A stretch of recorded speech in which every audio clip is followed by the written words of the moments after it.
Hello and welcome to News Across Nigeria. I'm Joke Rogers on the program today. Adamawa State begins reconstruction of schools and hospitals in Numan local government area.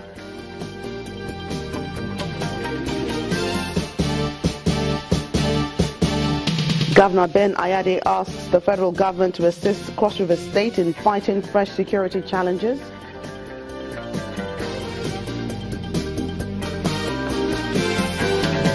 And Godwin Obaseki has been affirmed as the duly elected governor of Edo State.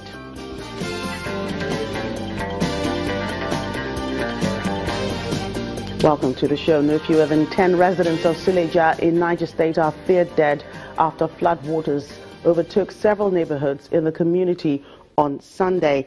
Most of the victims are suspected to have drowned in the flood, while some others were trapped in buildings that collapsed during the heavy downpour.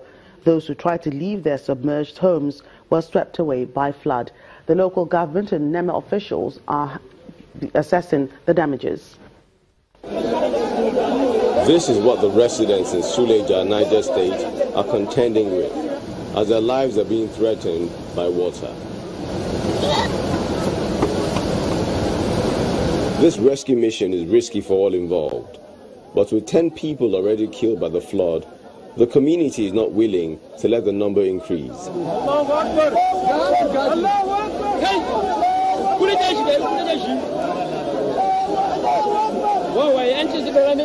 The determined group succeeds to the relief of the crowd. The young man is lifted into the waiting ambulance.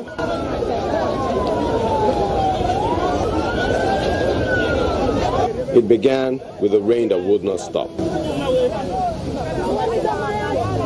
The rain started around 12 when we were sleeping. Although we didn't sleep, we came out and checked.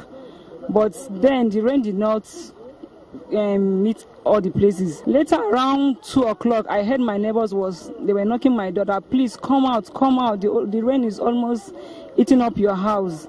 The reports from here are not encouraging. We've come and assessed the place and we see a lot of damages. A lot of houses have been submerged. Others washed away completely. People rendered homeless.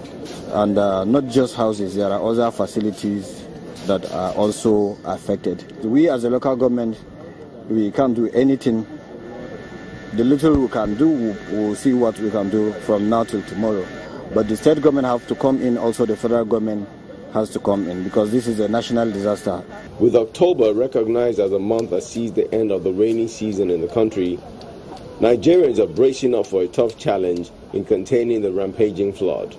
What they would love to see urgently is firm action by the government that will chart a path of the water and end the agony they're facing now.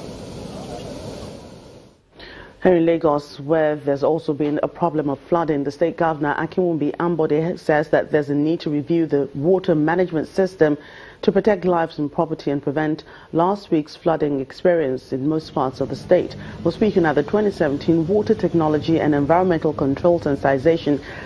Governor Ambode said law enforcement agencies will henceforth remove illegal structures on drainages and canals and, of course, in floodplains.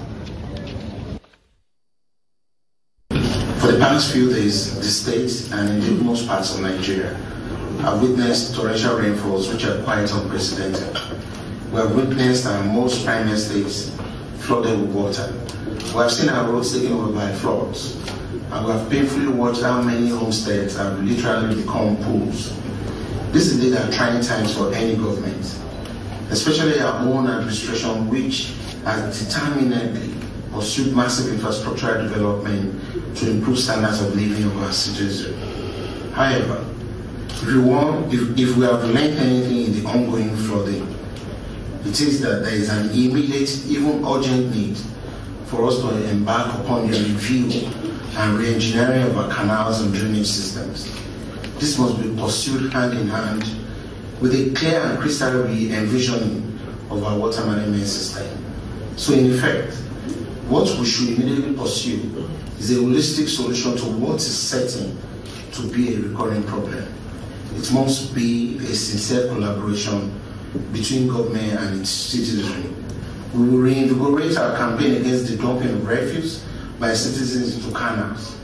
we will be stronger in enforcing our fiscal planning laws, especially those building illegally on canals and blocking the free flow of water across the state.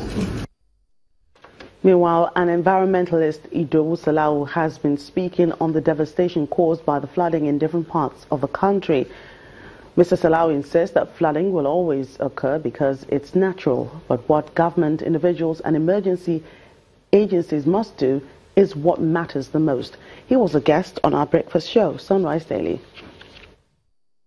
As we are battling with Lagos, one happened yesterday in Suleja, where lives were lost.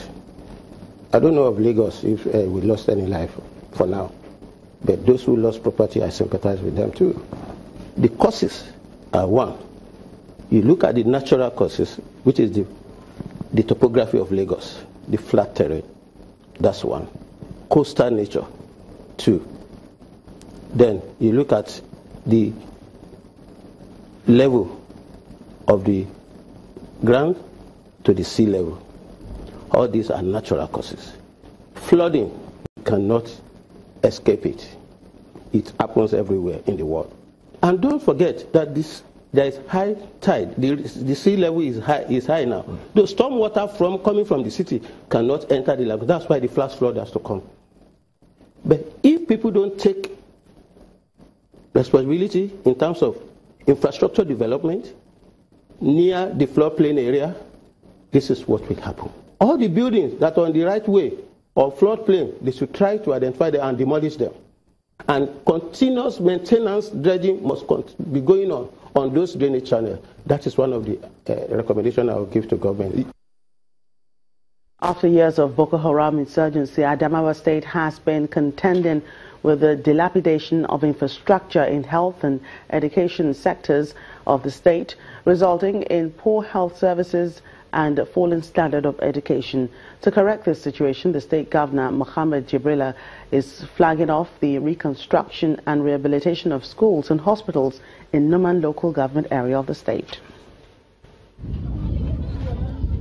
Broken blocks of classrooms and shattered windows.